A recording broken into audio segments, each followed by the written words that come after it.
Hi, happy Sunday. Good morning to West Coasters. Good afternoon to East Coasters. Hi, happy Sunday. Thanks for hopping on your Sunday and hanging out with me. So let me make sure you can hear me and I'm live and all the things. How's everyone's weekend? My My weekend has been lovely. I have an entire book to read today, and I haven't started. So when we're done here, I'm going to be going and reading.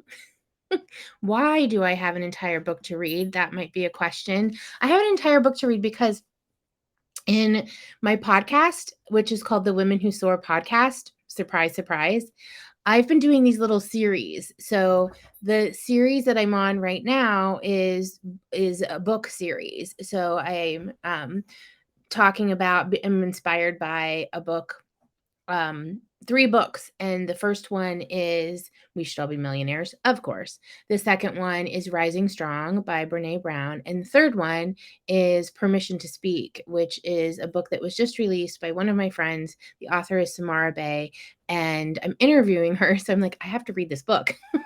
And I've started it. Oh, it's right here. See, it's in front of me. Shout out to Samara, because I'm interviewing her literally tomorrow. So I digress. That's not why we're here today, but I was just telling you what I was doing this weekend. So okay, where are we? If you're coming in, come and say hi. If you have not, if you're new to the challenge and you joined late, that's okay. You can still come in and say hi. I want to know you're here. I want to know that you can hear me. I want to know I'm not upside down. Remember that first day when I was upside down? Where are all my notes? Okay, so welcome to the Women Who Soar. It is your biggest week yet challenge. I don't know why I have such a hard. It's your biggest week yet challenge, day 4, and Amazon's coming in. Amazon's coming in, so you're gonna see some dogs going crazy. We're gonna talk about. We are going to talk about today. Oh, the winner from yesterday's homework. So, yesterday's homework, I had asked everyone to send me a screenshot of their message, right? What message they were going to use for their outreach. And I received a lot of messages, and Tanisha, you're the winner. So Tanisha, I am going to reach out to you after and we will schedule your role play session. So we'll talk about that. Actually, I think I might have a meeting with you next week so we can talk about it then too. So my favorite EFT tapping business coach, that's you. So you're the winner. And if you're here live, Tanisha, come and say, yay, I'm the winner. Okay. So that I'm making a note. And so that was the homework, was send me a screenshot, let me know that you're sending out messages, what your message is. How's everyone's weekend going? Have you been doing your data mining? Have you been doing your list building? Have you been figuring out who your target audience is? Birdie wants to participate in this conversation. So if you've been figuring that out, so tell me, this is, before we go into discovery call stuff, this is somewhat of a strategy hour. So what challenges have you been facing this weekend? Go away.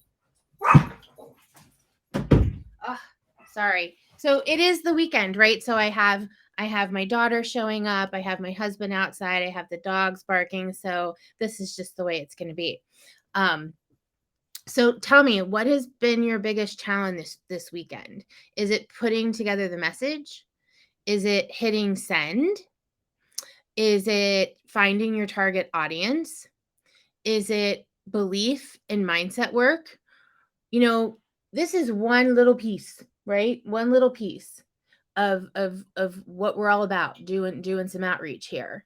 So what has been some of the challenges that you're facing so we can overcome them and you can start really scheduling meetings that can convert into sales next week? Okay, so let me know some of those questions. And then what we're going to do today is we're going to dive into the second workshop that all of you watched. The first workshop was the sales and lead gen workshop.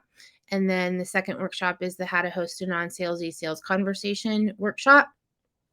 So we're going to go into those the first 4 steps. So if you have sent messages, tell me how many you have sent. If you have built your list, tell me how many are in your list. Also tell me, are they hot leads? Are they cold leads? Are they warm leads? So I'm also testing you guys to see if you watched the first 3 lives and if you're watching the workshops, right? So all right. So when we start scheduling meetings, right? So we have our message, we know what we're sending out, we feel good about our message, and we're hitting send. Then we're going to start scheduling meetings, right? So once we start scheduling meetings, we need to know how we're going to show up for these meetings, no matter what we're titling it. So one of the things I talked about yesterday was that we feel like we need to be a different person. We need to be a salesperson on a conversation. And that couldn't be further from the truth. We need to show up in these conversations being us, just being us. That's it. So let's talk about that a little bit. Like taking off that pressure that we need to show up to a conversation and be a salesperson. You don't have to. You can just show up and be you. So take that pressure off. But let's go inside the discovery call. So inside that conversation, it is truly an art. There is an art to the conversation. No matter what the conversation is, there's an art. And sometimes we have no idea, not sometimes, all the time, we have no idea how to walk through the conversation. So that's what that workshop's all about, is figuring out how to walk through a conversation. And what's so powerful is that nobody knows how to walk through the conversation. So when you learn these steps, it's so powerful, and it's going to take you from being clueless into being able to convert into sales in any type of conversation. It's crazy. I know it's so crazy, but it's true. So there's I think 8 steps inside the discovery call, and we're going to go through the first 4 today, just to get you ready. So when you're scheduling meetings next week, you can go into those meetings and feel really good about them. All right, what are those first 4 things? I have a deck. I have this pretty presentation deck, but it's when I was using the presentation deck the other day, I just got completely confused. So I'm not going to use it. I made it and I'm not going to use it. So, so the very first one, this is the very first step inside the discovery call. Who can tell me what the very first step inside the discovery call is? Who can tell me? And Nikisha, I also want to address your question today too. So I'm making a note to help with the whole target audience, because that is what a lot of us get stuck with. And the right people should reach out with it. Okay. I'm making a note because I wanna circle back. Oh, now the boyfriend is here. Everyone is here. Okay. Number 1 in the conversation, in the discovery call, is to build rapport. That's the very first one, is build rapport. And this is what all of us know how to do. So we all know how to build rapport. We all know how to get on a call and make nice and say, hi, how's the weather? How you doing? How's your weekend? We all know how to do that. And then from there, we have no idea what we're supposed to be doing. So we don't. From there, it's like, now what do we do? So that's why that label comes into play. That's why that label of like, well, if I'm labeling this a coffee chat, or I'm labeling this a sales call, or if I'm labeling this, whatever we're labeling it, that's how we're going to kind of treat the conversation. And that's why it's so important to take that label off. No, so whatever the conversation is, whatever you're going into, just take the label off. So once you build rapport, whatever that rapport building may be, and I recommend the rapport building being a little bit more than the weather, just to make it a little effective. So, but it doesn't have to be. So, but building rapport just is what it is. So as soon as you get comfy and you build rapport, then you're setting an agenda. So yes, so that's where we start the call. We really are starting the call with the agenda. So Sarah, you're really right, because the building rapport piece is what we all do anyway. So that's when we set the agenda. So Dora, why are we setting an agenda for a call that doesn't have a label? And the reason why we're setting an agenda for a call that doesn't have a label is so we both can get so both people on the call can agree to have to mutually agree to where the call is going to go. So that's why we set an agenda. And the agenda can be so informal. It does not have to be, well, let me set an agenda for this call. So setting agenda, that's just the title of the step, but setting an agenda, what that sounds like is, hey, I am so excited to hang out with you today. My goal for this call, like why I really reached out to you, my goal is really just to understand more about you. I'd love to hear your story. I'd love to hear the background, what's happening now, and where you're going. And it's important that we try to have these calls face to face, so we can also read people's body language and understand their body language and see what's happening. So try to have these calls face to face via Zoom or whatever streaming you use. So set the agenda. And then once you set the agenda, you're going to ask, is that okay with you? Is there anything you really want to cover during our conversation? And usually they don't have an answer for that because they don't have this path. They don't have this pathway during a call. So any questions on setting the agenda? Okay. If they come through, I'll look. And does it make sense, like why we would set an agenda? The third, so as soon as we set the agenda, we're going to go straight from the agenda into the outcome. And the outcome, the third step, which is the outcome, is the hardest one for us to do. Even to this day, I still have a hard time setting an outcome. And the reason why setting the outcome and that step is so hard is because right then and there, you're opening the door for rejection. You're opening the door for a no. And I want to be clear, when we're setting the agenda and then following it up with sharing the outcome is not, we are not positioning it into a sales call. So we're not positioning the conversation ever into a sales call. We're positioning the conversation to ensure that there's both the both people on the call are mutually agreeing to where the call is going to go and what's going to happen on this conversation.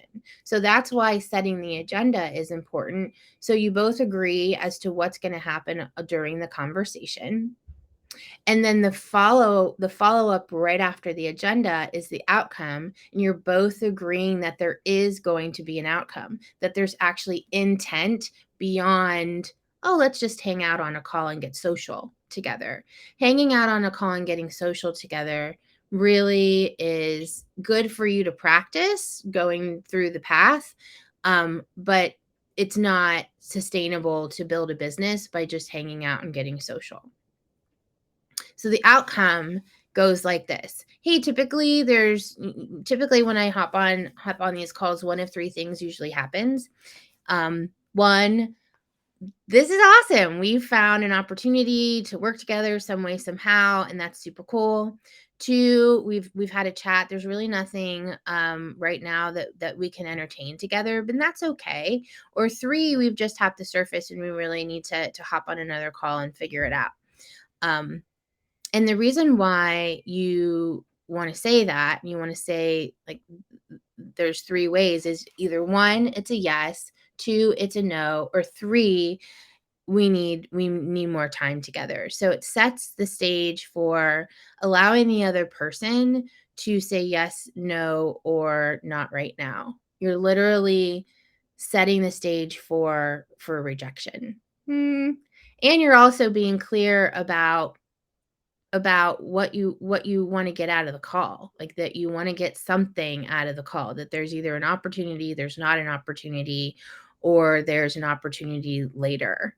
um and that's what the outcome is. It's intent with agreement that we know where the call is going.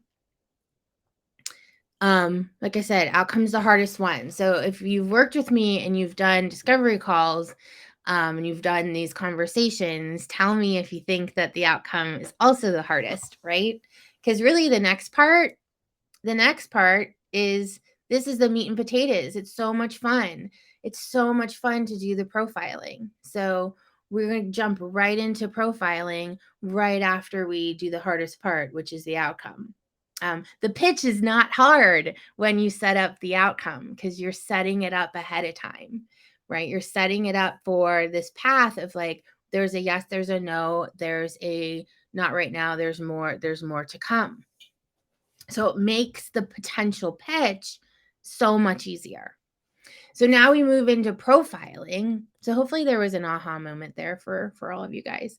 Then we move right into the profiling. So profiling is basically the tell me, right? This is where you're opening the door for them to just tell you and for you to start gathering information. And you really want to try to allow them to go first versus you going first, because you want to start gathering that data so you can start thinking about all the questions that you want to ask them. So when it comes to step 4 with profiling, that's exactly it. Do you have questions? Do you have enough questions? And do you have the funnel of questions? So when it comes to profiling, there's 3 levels. So 3 levels of profiling, 3 levels of questions. And so here's a really important piece. A really, really important piece is that if you don't get to the pain level, then you don't pitch ever, ever, ever, ever. You only pitch if you get to the pain level, and it truly would be a disservice if you did not tell them what you do and why you think you can help them, specifically them. So if you get to the pain level questions, which is those 3 levels, that's when you can say, okay, I've gotten there. I can really help them, and it would be a disservice if I did not share how I can help them. So I don't want you to be worrying about the pitch at all, because you're not going to have to do it if you don't reach that level anyway, right? So take the pressure off. What you do want to think about are all the questions that are relative that you need to be asking your people. What are all those questions? So, and I mean like a ton. Start brainstorming all of your questions that you want to ask your people. And so inside the profiling funnel, we have 3 levels, like I said. So, what are those top level questions that get people just talking about themselves? So, tell me your story, tell me your background, how did you get there? Those are all like first level questions. Um, um, if it and it can be very broad. Those questions can be very, very broad. But you want to also encourage people to talk more than just about what they're doing right now and what their business is right now. That goes back to ineffective, surface level social conversation, right? It goes back to that. So think of yourself when you're at a networking event or you're at some social event and it's very surface. You take the card, you find out about the person, you walk away, you never talk to them again. So you want to make sure that it's much more valuable than that and that you go below that surface So you want to know more about them than the surface. So if all you're getting is this is what I do and this is how I do it and this is the business, you want to know more. You want to go back. You want past, present, future. So you can figure out if there's any pain, if there's any challenge that you can support solving that problem, solving that challenge. So think about it like they don't know. This is like the friends. They don't know they don't know that they need you. They don't know that. And it's your job to uncover that during the conversation. It's also your job to find out if you actually can help them. So that's what profiling is all about. It's not about seeking to whether or not you can sell to them. Profiling is seeking to find out if there's a challenge that you can solve, if there's an opportunity for you to see if you can actually help them. So replace the word sell with help. Replace it. Just completely replace it and start coming up with your questions. So the second level questions, those are the pathway questions. Those are the path. So pathway questions basically mean that you're going to pick up on things that they're talking about and you're going to walk them down a path. So walk them down a path around the areas that you work in that are relative to what the conversation is. Okay? So if you're a realtor and you're hopping on a call with someone and you set the agenda and the outcome, and then you start asking questions about who they are and what they do and what their past is, then you're going to ask questions, second pathway questions around, so are you in a position where you're going to be thinking about moving? When, if so, when do you think that would be? How long have you been at your house? What have you ever used a realtor before? Do you know people that are using realtors? You're asking questions that are relative, right? That are relative to what you do so you can start finding out more information. And then the third level questions, those are your pain level questions. Those are, you have found something out through your first and second level that you can solve, and you need to ask then the pain level question of, so you mentioned this is happening and this is the timeline it's happening. How important is it for you to get this taken care of? So I am working on my website. It's been sitting on my to-do list for the last year and a half. So what's going to get you to actually hit the green light? What's the impact if you don't get your website built out, right? So understanding that there's a pain level there. And if the pain level isn't big enough, then they're not going to buy from you. And people buy based on emotion, and they also buy because they like you. So they like you, they trust you, and they're based on emotion. So homework homework for today is to start listing out your profiling questions, listing out all of the things that you would need to be asking your ideal client. And then what's really cool is that once you build out some of these questions, you can use those questions as topics for workshops.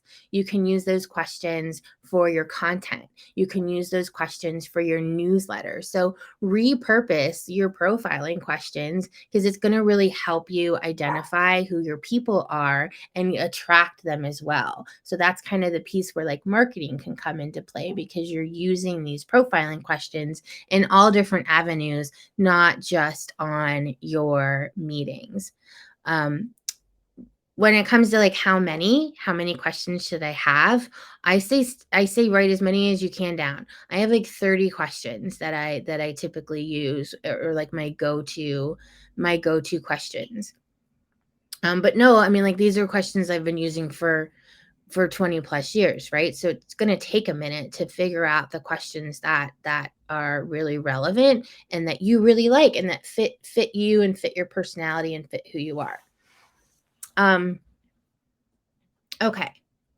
So questions on the first 4 steps of the discovery call. How do you guys feel?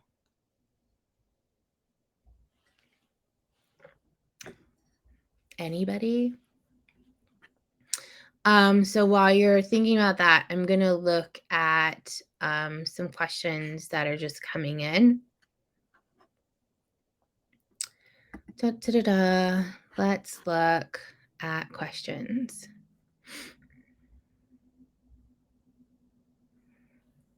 I'm doing this without help, so I have to go back and forth. And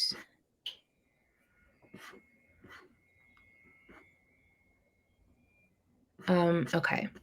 So figuring out, yesterday we talked about this a little bit too, and it's, go back to me. It's I'm feeling pretty good about my message, like the scripts that you're giving me and practicing those scripts, but I just really don't know who I should reach out to and how, what who my target audience really is. So I hear this stumbling block all the time.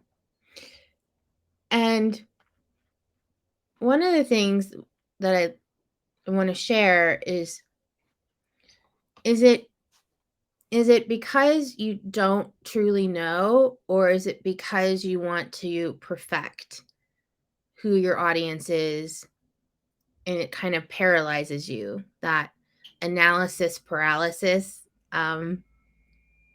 tagline, where it's like, I'm not 100% sure, so until I know, I'm not going to do it. And when I was in banking and when I was in the startup, the things that I sold were pretty complex, and the people that were buying them, I really was never going to be able to figure out exactly who those people were until I just started doing it. And so that's what I really encourage you to do, is think again. Are you just stunting, like stopping because you're not sure? Because you'll find out is, even when you just start sending out messages and you're not 100% sure, you're going to find out, yes, these are my people. No, these aren't my people. And it's never going to be like perfected. The other is, am I stopping or not sending because I'm afraid I might get some no's? So I really want to know exactly who I should be reaching out to, because I really want to lessen the no's that I get. And again, no's are part of our business. I got 8 no's, not 2, not 4, not 6, but 8 no's in the last 2 weeks. And I was looking at my husband, I'm like, I've gotten so many no's in the last 2 weeks. And we have to have the no's to get the yeses.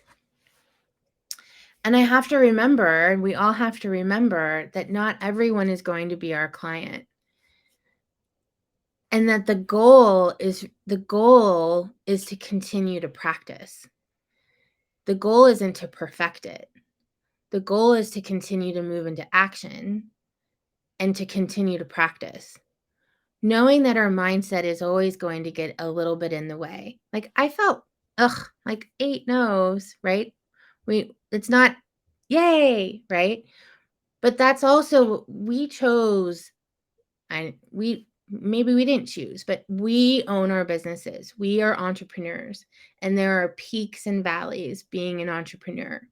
And when you step out and you start really doing formulated outreach, using the qualitative, using what you're thinking your target audience should be, and using this volume of how much, you're looking at practicing so you can get results, right? And so we're formulating this lead gen pipeline. And for some of us, it might be the first time we've really put some strategy out there, some formulated outreach strategy out there. And there can be some fear of what if I get the no's? What if people don't respond? What if I get ghosted? And so this week, with being your biggest challenge yet, like, I'm your cheerleading coach to say it's okay. I just got 8 no's. It's okay.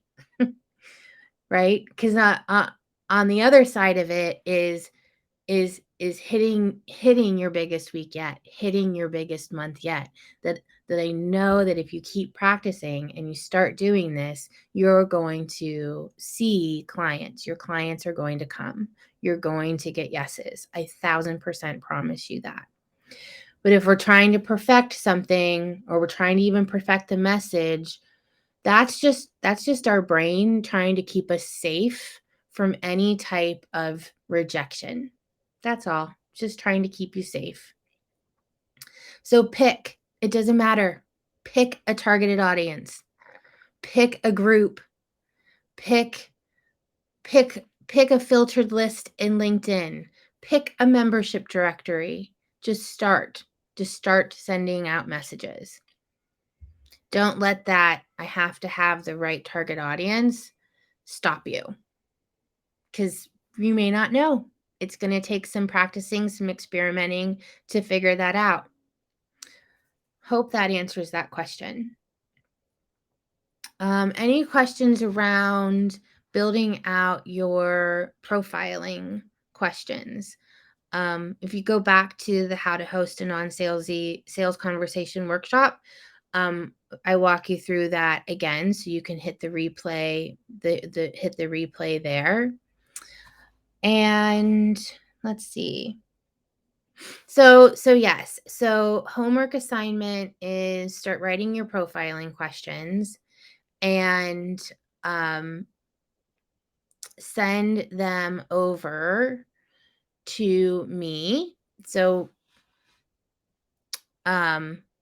just like you did with a screenshot of your message, thank you. Send me a screenshot of your profiling questions that you're starting to build out. And it can be super messy. It can be on a piece of paper. It can be on a Google Doc. Just send me a screenshot of some of your profiling questions. And the surprise, the giveaway is a surprise. So the winner of that is going to get a surprise. I don't want to tell you what it is until tomorrow, which is Monday. So we got through the weekend. We did list building. We figured out some target audience. We put together our message. We hit go. We're starting to get meetings. So tomorrow we're going to go through the rest of the discovery call, address all the things that you guys are facing. And we have all week. We have Monday through Thursday. So Monday, Tuesday, and Wednesday, we're going to do this. We're really going to hit the green button. We're going to get these meetings scheduled, and we're going to have these meetings, right?